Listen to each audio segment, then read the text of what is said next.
From today, statement by Donald Trump, 45th President of the United States of America. If it's not that we left Afghanistan, it's the grossly incompetent way we left. According to reports, Joe Biden overruled his own military leaders on the withdrawal. Quote, 5 U.S. officials speaking on condition of anonymity told Reuters that weeks before the Washington-backed Afghan government collapsed, the U.S. military wanted a bigger role in helping to evacuate Afghans at risk because they worked for the United States. The officials believe that a more orderly withdrawal would have been likely, end quote. And here's another quote. We could have done a lot more to help. The administration waited too long, a military official said.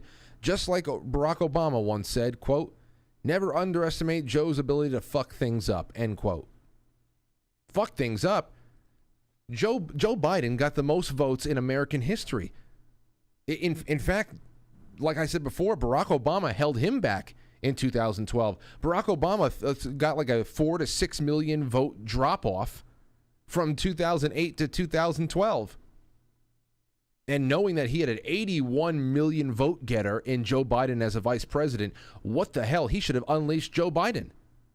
And he could have had 189 million votes that year. Holy shit. Man, oh man. But listen, here's the question I had, and I had this morning, and ladies and gentlemen, go and listen to today's episode of Dark to Light. You can go to radioinfluence.com. Michael Flynn, General Michael Flynn, was on the show with us today. He called in. It was a last-minute booking, but it was great because we got to talk to him about this.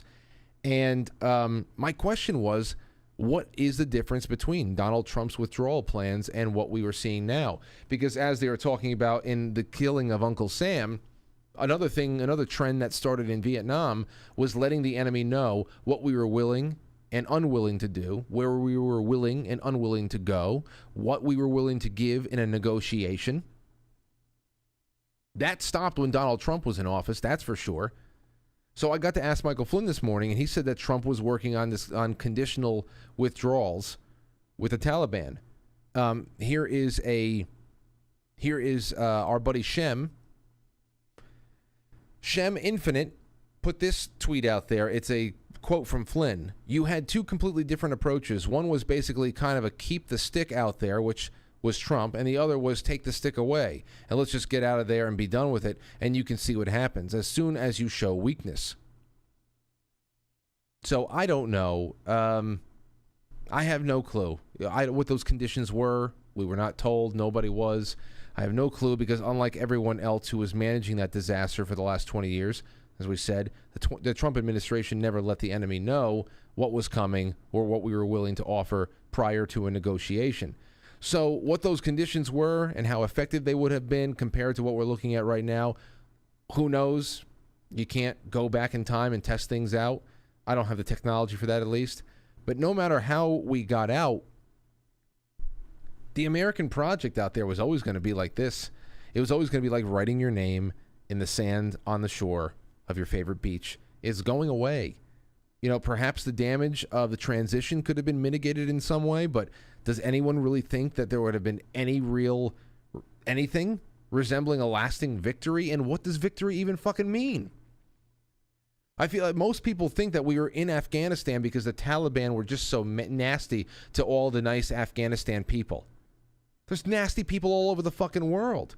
We were never going to fix Afghanistan, whatever the hell fixing means. That would require a forever military presence, endless trillions more outside of the $2.5 trillion that was already wasted out there. We can leave quickly, or we can leave slowly, and this probably would have happened one way or another. So, I mean, you're going to have to convince me that there was actually a way to avoid this altogether, and I don't think you'd have an easy time doing that. Now, no one made a move. You have to give Trump some kind of a credit here. No one made a move when Trump was in office, except our own CIA and FBI. Our own government was making tons of moves against Trump, but as far as the bad guys around the world, none.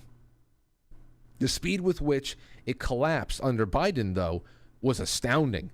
It even surprised him. They couldn't get around it. They had to get out in front of it and just accept it head on, like George Latimer. And you know, the other thing that should not be, I think should be entered onto the record here is that Biden spent 9 years in the White House, including this year, of the 20 that we were in that region. 9. As well as a senior member of Congress who allowed this war to be launched in the first place. So, as far as a guy who's got a lot of skin in this fucking disaster, it's Joe Biden. And all he is these days is skin. And that is not to mention that there aren't ordinary people like you and I in Afghanistan, people with hopes and dreams and just want to have soulmates and have children and be left alone, that don't want to be dominated by the Taliban. That's not to say that at all. Hell, look, we just saw people fall to their death this morning because they were so desperate to escape Afghanistan that they held onto the side of an airplane as it took off. But what else is there to say? You know, there's plenty of people around the world who don't want to be dominated by the dominant force in their own home society. But what does that have to do with the United States? What does it have to do? Who are we? And that's the other thing. Who are we even to make all of the world's wrongs right when we're destroying our own civil liberties here at home? We are monstrous. We're monsters here at home. Monsters. You cannot pretend to care about national security when ensuring that the nation is fundamentally unsecure has become official policy of the United States government here at home, domestic policy. Our border is deliberately been destroyed, wide open. Our children are deliberately being taught to despise their country and each other. Unemployment has deliberately been inflated with these lockdowns. Our money has been deliberately torched. You know, Ron Paul years ago, he was right on the money years ago about a lot of things. But when he said that our greatest national security threat is not the Taliban, it's actually our national debt. If there was actually a real need to go into a conflict, a truly declared war, a legitimate cause, how the hell would we fight that with $30 trillion hanging over our heads? I know we keep charging the card, but this is the end of it. That's not going to stabilize. That's not going to get paid off. He was right there. That still is probably our greatest national security threat that nobody talks about, at least.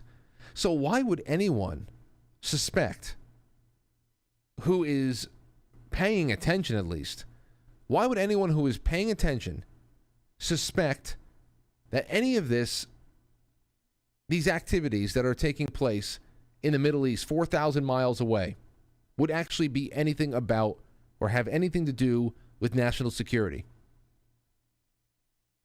With the way that our country is being deliberately crushed, why would anybody who has brain cells to rub together still think that anything we are doing out in the Middle East has any semblance of a national security interest? Bring everybody home. Nobody said we can't have spies. Everybody has their spies and intelligence gathering all over the world. Go ahead, have spies if you want. Everybody's trying to get the 411 on one person or another.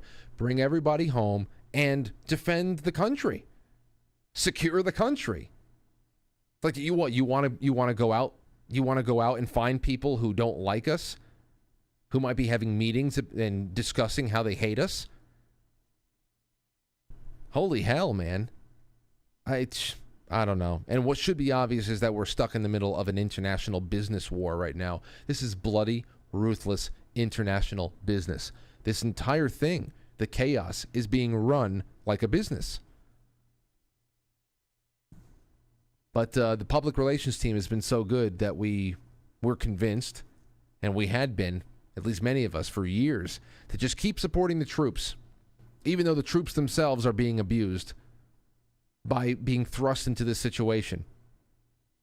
And I think a great way to support the troops would be bringing them home 100%. But also that's the same media that encouraged the public to applaud the 2020 election as an example of democracy being strengthened, not destroyed. So we got a lot going on right now.